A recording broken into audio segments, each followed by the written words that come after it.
મિત્રો, આજે આપણે બનાવી રહ્યા છીએ કંટોલાનું શાક. કંટોલાની સિઝન 2 મહિના જ હોય. આ અમારા ઘરેથી આવેલા છે, ગામેથી ઘરેથી ખેતરમાં. આપણે કંટોલાનું શાક બનાવવા માટે સૌથી પહેલા એને ધોઈને નિતારી નાખશું.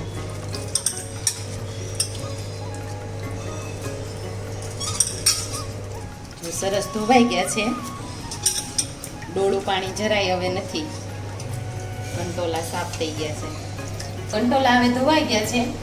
હવે એને કાપીને એમાંથી જે બિયા હોય ને એ કાઢી નાખીએ.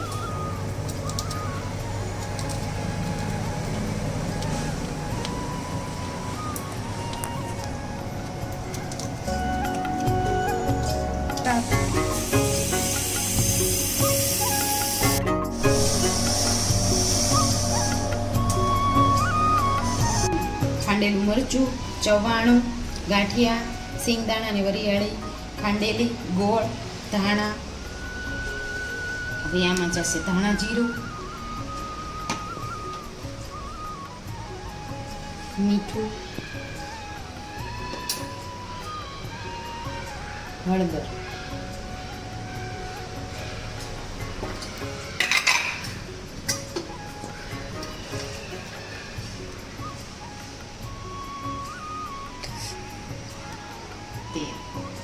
બધું મિક્સ કરીને ખટાશ અગાઉ નથી નાખવાની, કેમ કે ખટાશ પહેલા નાખીએ ને તો શાક કડચું થાય. હવે આ મસાલો રેડી થાય એટલે કંટોલા ભરીને પછી વઘાર કરીએ.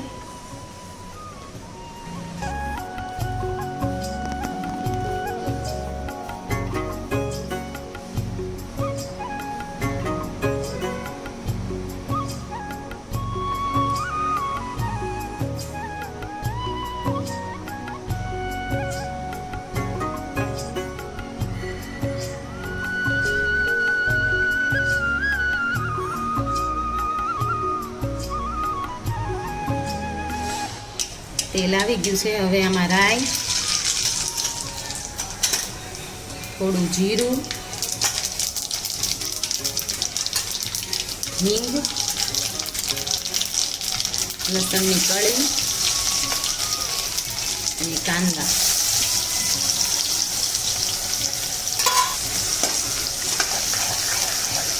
આ સતળાઈ જાય ને એટલે કંટોલા નાખીને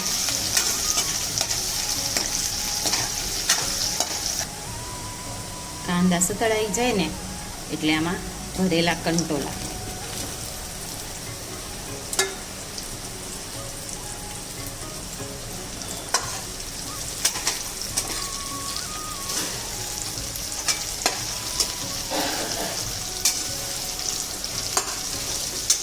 અને ધીમા ગેસે ઉપર થોડું પાણી મૂકીને સાતળવા દેવાના.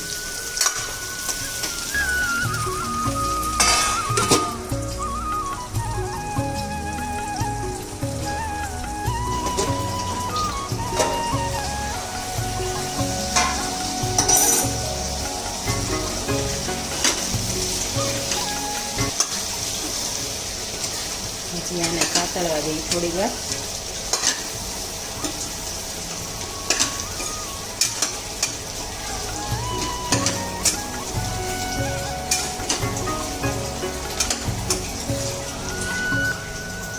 હવે આ વધેલો મસાલો ઉપર નાખીને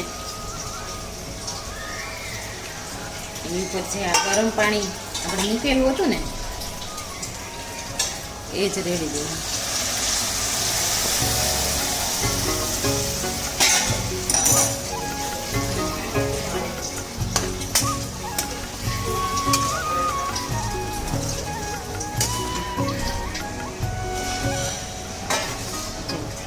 સરસ શાક ચડી ગયું છે. હવે છેલ્લે આપણે આમાં આમચૂર પાવડર નાખશું, એટલે છે ને શાક કડવું ન થાય અને થોડી ખટાશ આવી જાય શાકમાં. ગેસને કરી દઈએ બંધ અને શાક આપણું થઈ ગયું છે રેડી.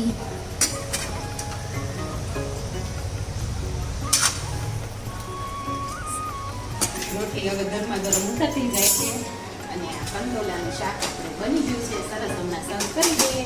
હવે મળીએ આપણે નવા વિડીયોમાં.